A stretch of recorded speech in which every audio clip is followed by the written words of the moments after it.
Ao, Dieu créateur de toutes choses, a rassemblé les dieux. On a volé les tablettes du destin. Pour les punir et leur apprendre l'humilité, il les a bannis en Féérune. Tous sauf Home, son bras droit, le dieu des gardiens. Après les avoir torturés 1000 ans, les dieux rejoignent les royaumes où ils devront prendre un avatar, un être mortel à travers qui ils verront le monde et pourront agir, et sont sommés de retrouver les tablettes et de les rendre à leur tout-puissant seigneur pour apaiser son courroux.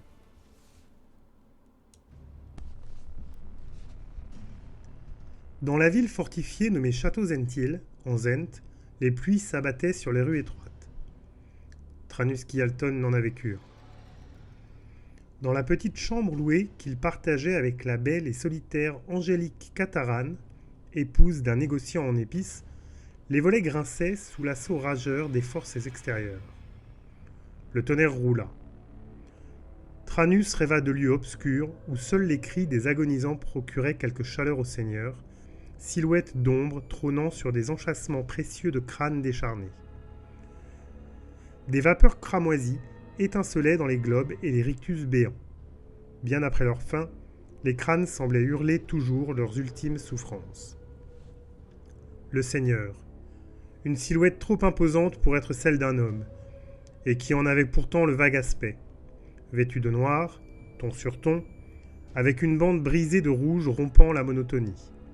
À la main gauche, un gantelet serti de gemmes et strié d'un sang que rien ne laverait jamais.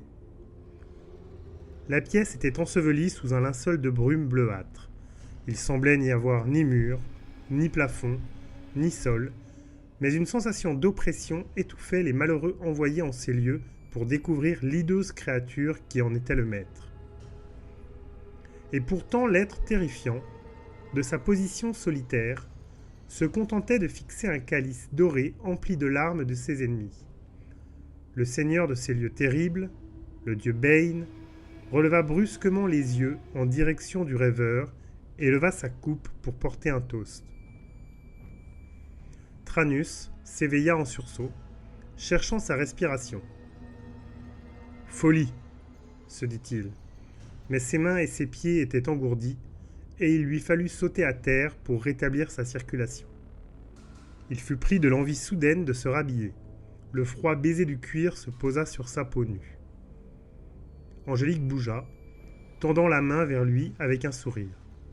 « Tranus !» fit-elle. La chaleur laissée par son compagnon dans les draps de soie ne suffisait plus à la combler. Elle écarta une mèche de cheveux.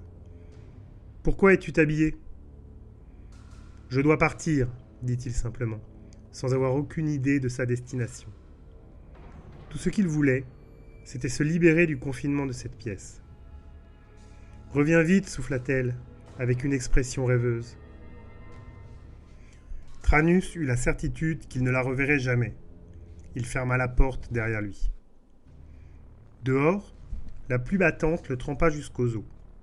Il semblait seul, mais n'était pas dupe. Les rues du château Zentil n'étaient jamais désertes.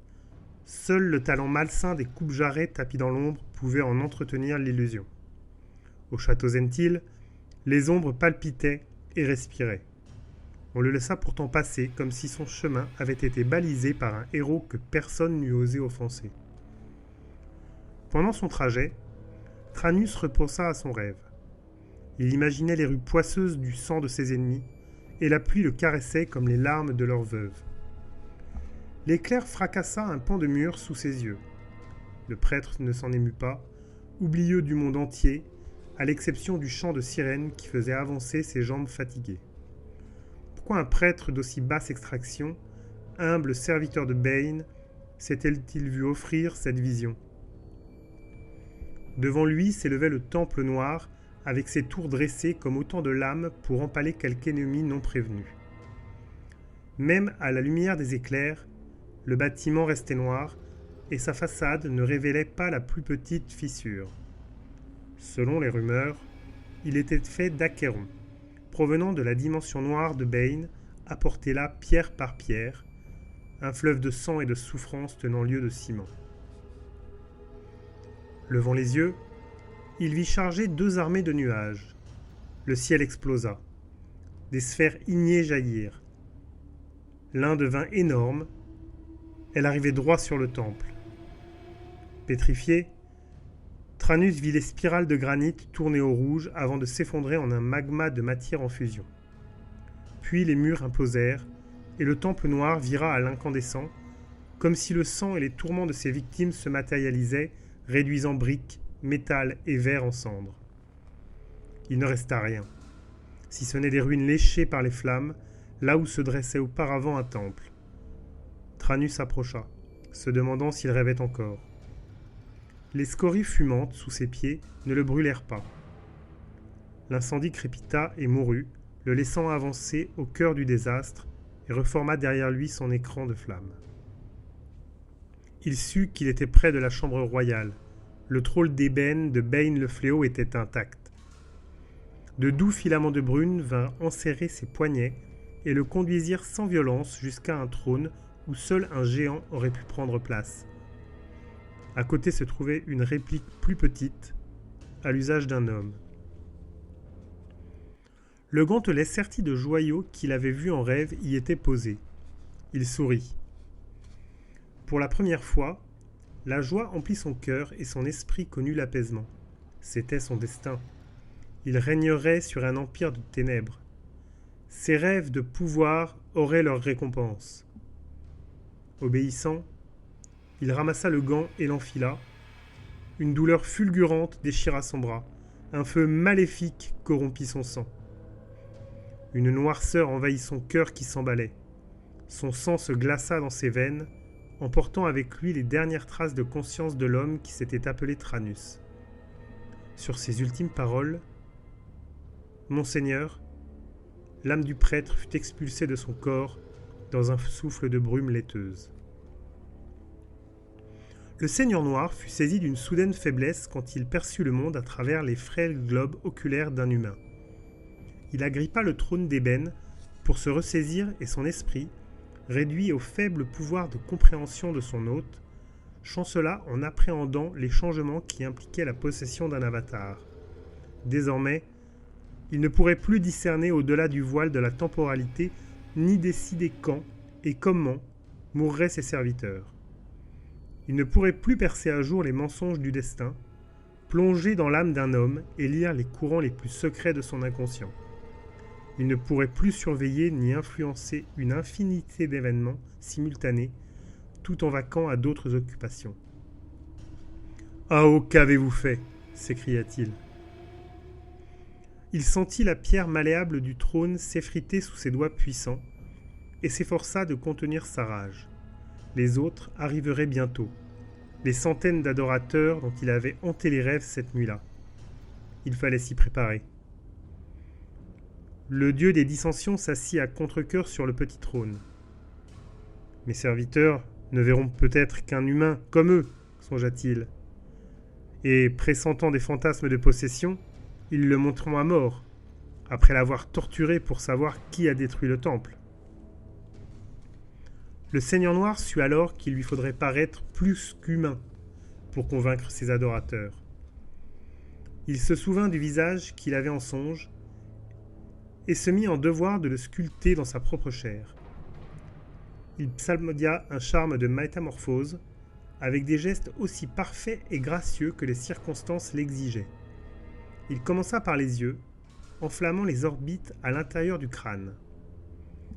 La peau de l'avatar ne pouvait supporter pareille tension. Bane l'altéra en la carbonisant. Les chairs parcheminées s'écartèrent, révélant l'intime pourriture du dieu des désastres. Le crâne lui-même développa des extensions acérées, jaillissant de la chair calcinée. Le visage se recomposa de son propre chef en bestiale configuration qui conservait une vague humanité. Ses mains s'allongèrent pour devenir des serres capables de déchiqueter la chair ou l'os et d'éclater l'acier. Le gant devint douloureux, mais Bane savait qu'il n'avait pas le choix s'il voulait impressionner ses adorateurs. Il entendait déjà le pas des prêtres, soldats et mages qui se frayaient un chemin vers la chambre du trône anéanti. Bane sentit que le charme ne fonctionnait pas comme prévu. la force de changement avait pris de l'autonomie et refusait de s'effacer en dépit de ses ordres mentaux. L'air ambiant semblait s'être solidifié pour le réduire en bouillie. Il eut un moment de pure panique humaine et chercha à arrêter le sortilège. Au lieu de quoi, il se retrouva vêtu de cuir noir et encrouté d'un sang d'un rouge impossible. Les effets du charme refusaient de s'estomper. Il garda la forme monstrueuse qu'il avait lui-même créée. Il n'eut pas le temps de méditer sur l'étrange comportement du sortilège. Les premiers fidèles étaient en vue, en armes, et prêts à détruire le profanateur. Le Seigneur des Ténèbres ne leur laissa pas une chance de parler. « À genoux devant votre Dieu !» tonna-t-il, le gant sacré brandi au-dessus de l'hideuse et sinistre tête de son avatar. Les adorateurs s'exécutèrent, choqués. Bane contempla les mines apeurées de ses sbires et retint le rire qui déferlait en nuit. Minuit, paupières closes, sentit sur son visage la caresse du soleil matinal. Ces simples instants suffisaient à lui procurer un bienheureux oubli. Pendant 25 étés, elle avait parcouru les royaumes. L'expérience aurait dû la rendre plus circonspecte. Elle s'était réveillée dans un lit inconnu, en un endroit dont elle n'avait nul souvenir. Au dehors, une petite clairière, en deçà une forêt dense. Où qu'elle fût, ce n'était point sa destination, la cité fortifiée d'Arabelle au nord de Cormyr. Ses vêtements, ses armes et ses livres avaient été proprement rangés sur un buffet ouvragé bien en vue. Même ses dagues avaient été déposées à portée de main. Mieux, Minuit découvrit qu'elle était vêtue d'une chemise de nuit de fine dentelle, aux couleurs des premiers gels, un blanc veiné de bleu pâle. La jeune femme examina ses livres et fut soulagée de les trouver intacts. Elle ouvrit la fenêtre pour laisser percer l'air vif. La pièce, impeccable, avait été récemment nettoyée. Se détournant de la fenêtre, elle vit son reflet dans un miroir cerclé d'or. Ses cheveux tombant jusqu'à la taille avaient été lavés et brossés avec un soin méticuleux. Sur ses joues, elle vit l'incarnat artificiel et subtil d'une jeune vierge. Ses lèvres étaient inhabituellement rouges. Une très délicate nuance chartreuse dansait sur ses paupières. Même la musculature soigneusement entretenue de son corps élégant s'était adoucie. Contrastant avec l'aventurière échevelée, en sueur, qui, sur le chemin d'Arabelle, avait lutté contre une tempête, la femme qui apparaissait dans le miroir avait l'allure d'une déesse au charme ensorcelant. Minuit porta la main à son cou et sentit sous sa chemise l'acier de son amulette. Elle retira le vêtement et se rapprocha du miroir pour examiner l'objet. C'était une étoile bleue et blanche, avec des rangs d'énergie s'élançant à sa surface, comme de minuscules coulées de lumière. Quand elle le retourna pour examiner le revers, elle sentit une légère traction sur son cou. La chaîne du pendentif était greffée à sa peau.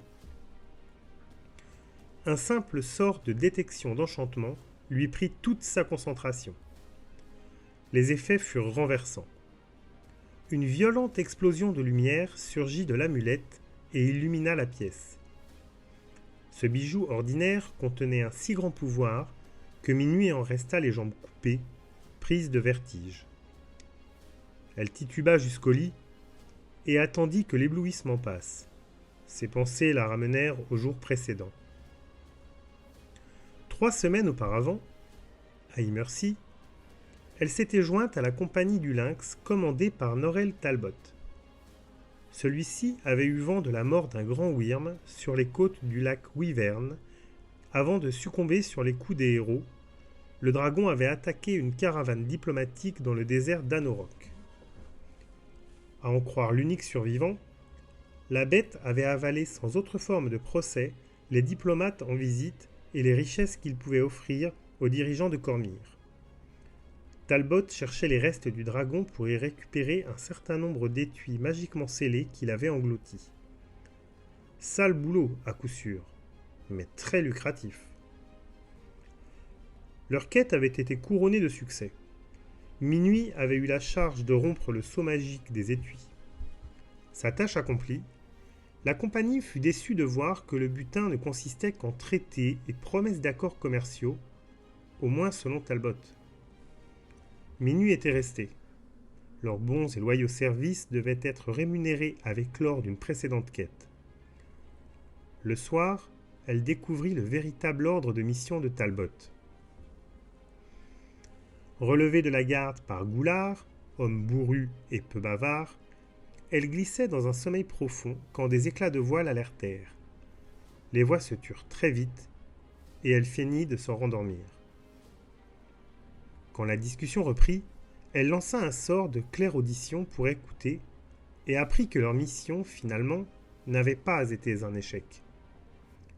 Les parchemins renfermaient les noms véritables de bien des sorciers rouges de Tay, recueillis par des espions du roi Azun pour contrer l'agressivité grandissante de l'Empire de l'Est.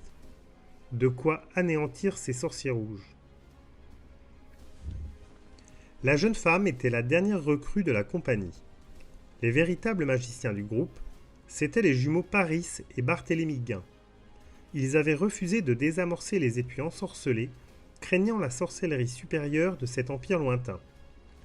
Ils avaient contraint Talbot à engager quelqu'un d'autre pour cette tâche, avec l'intention de le tuer après usage.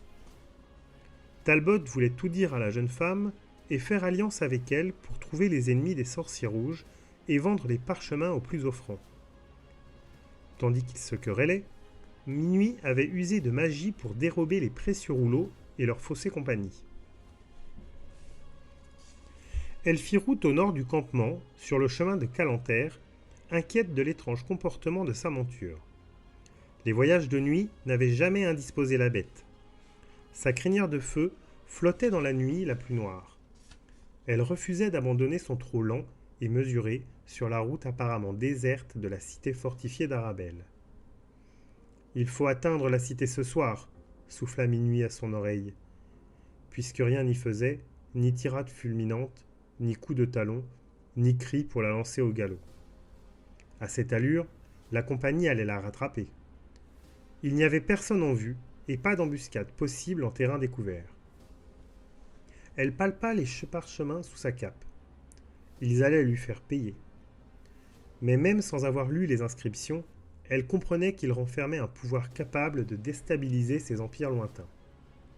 Sa monture se cabra. C'est alors qu'elle vit les étoiles. Beaucoup s'éteignaient avant de reparaître au sein d'énormes amas stellaires. Au moment où elle levait le bras pour se protéger, les frères Guin apparurent, l'un en face, l'autre derrière elle. Talbot et ses hommes jaillirent de l'obscurité. Elle combattit bien et bravement, mais tout était joué d'avance. La seule chose qui les empêchait de la tuer sur place, c'étaient les précieux parchemins. Une fois désarçonnée, elle implora la déesse Mystra de la secourir. « Je te sauverai, mon enfant, mais tu devras protéger ma foi, » fit une voix qu'elle fut la seule à entendre. « Oui, Mystra, tout ce que tu voudras. » Une boule de feu bleu-blanc surgit des ténèbres à une vitesse inouïe, heurtant de plein fouet Minuit et ses assaillants. L'aventurière crut qu'on lui arrachait l'âme, puis ce fut le néant.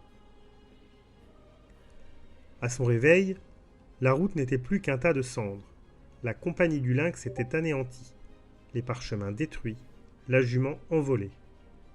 Une étrange amulette bleu-blanc pendait à son cou ailé. La foi de Mystra. Hébétée, la magicienne reprit sa route à pied, à peine consciente de l'orage. En pleine nuit, elle voyait son chemin comme si le chemin avait eu été à son zénith. Elle marcha vers Arabelle jusqu'à s'évanouir d'épuisement. Puis elle reprit conscience dans une chambre inconnue.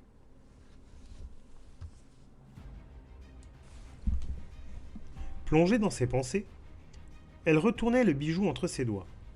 Puis elle s'habilla. L'étoile était là pour lui rappeler la faveur accordée par Mystra, décida-t-elle. Mais pourquoi l'avoir greffée sur sa peau ? J'imagine que je devrais attendre la réponse à cette question, se dit-elle. Cette réponse lui plairait-elle? C'était une toute autre histoire. Elle avait hâte d'explorer son nouvel environnement et se dépêcha de réunir ses effets. Tandis qu'elle se penchait sur son sac, un souffle d'air l'avertit d'une présence dans son dos. Sur le seuil se tenait un homme de haute taille, noueux, aux boucles châtain et à la barbe drue, vêtu d'un froc au ton brun pastel et ceinturé de cuir épais. De la dentelle dorée paraient les amples plis de son col et de ses manchettes. Peut-être auriez-vous la bonté de me dire où nous sommes?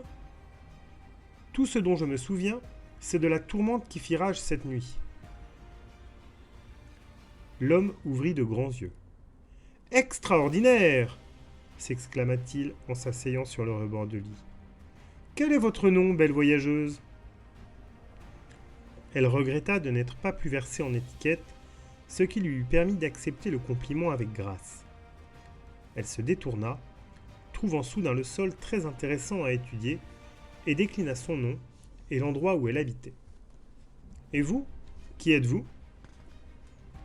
Minuit se sentit de nouveau étourdie. Elle dut s'asseoir aussi sur le rebord de la couche. Je suis Brennan Müller, et je suis veuf, comme vous l'avez sans doute deviné. Ma fille et moi vivons dans ce cottage, à l'ouest du chemin de Calanter dans la forêt. Il jeta un regard triste à la pièce. Ma femme est tombée malade. On l'a amenée ici, dans cette chambre d'amis où elle est morte. Vous êtes la première à occuper ce lit depuis 10 ans. Comment y suis-je arrivé? Dites d'abord comment vous vous sentez. Endolori, lasse, presque, hébété. Vous dites qu'il y eut un orage la nuit passée? Oui. Un violent orage a secoué les royaumes. Des météores ont déchiré le ciel et détruit des temples. Elle secoua la tête. Inquiète, elle lança un coup d'œil par la fenêtre. Ce qu'elle avait devant les yeux la frappa soudain. Mais le sol est sec. Il n'y a aucune trace de la tourmente. C'était il y a 2 semaines, minuit. Le précieux étalon de ma fille, effrayé, a détalé. Je l'ai rattrapé au-delà des bois, près de la route, et c'est là que je vous ai trouvé. Votre corps irradiait une luminescence qui m'a ébloui. Vos mains étaient crispées sur votre amulette. Je suis arrivé à dénouer vos doigts. Impossible de vous ôter cette chaîne. J'ai bien cru que vous dormiez votre dernier sommeil. Mais vos forces sont revenues peu à peu. Je sentais la guérison travailler en vous. Vous voilà rétabli. Pourquoi êtes-vous venu à mon secours? Demanda-t-elle d'un air absent. Ses vertiges s'estompaient, mais la tête lui tournait encore. Je suis un prêtre de Timora, déesse de la bonne fortune. J'ai été témoin de prodiges, comme celui qui vous a sauvé, belle dame. Minuit se tourna vers lui, surprise de tant de ferveur. Les dieux parcourent les royaumes, cher Minuit. On peut voir Timora en personne entre les agapes de la mi-journée et celles de la soirée. Bien entendu, il faut faire une petite donation à l'église. Mais la vue d'un dieu ne vaut-elle pas quelques pièces d'or? Et il faut reconstruire son temple, vous savez. Bien sûr, des dieux, de l'or, 2 semaines de coma. La pièce se remit à tourner. Bien sûr, il y a eu quelques changements depuis l'arrivée des dieux dans les royaumes. Brennan ajouta sur un ton de reproche. Vous n'avez pas encore essayé quelques tours de magie, j'espère. Pourquoi? La magie est devenue instable. Vous feriez mieux de vous en abstenir, sauf s'il y en va de votre vie. La tête lui tournait terriblement, et maintenant elle savait pourquoi. C'était le sort qu'elle avait jeté. Elle fit mine de se lever et retomba sur le lit. Attendez, vous n'êtes pas en état de vous lever, et les routes ne sont pas sûres. Mais la jeune convalescente était déjà sur pied. Désolé, je dois aller à Arabelle. Quelqu'un pourra peut-être m'expliquer ce qui se trame en Féérune. Brennan la regarda partir et secoua la tête. Non, madame, je doute que quiconque, hormis l'illustre sage Elminster en personne, puisse vous expliquer ce qui se passe dans les royaumes ces derniers temps.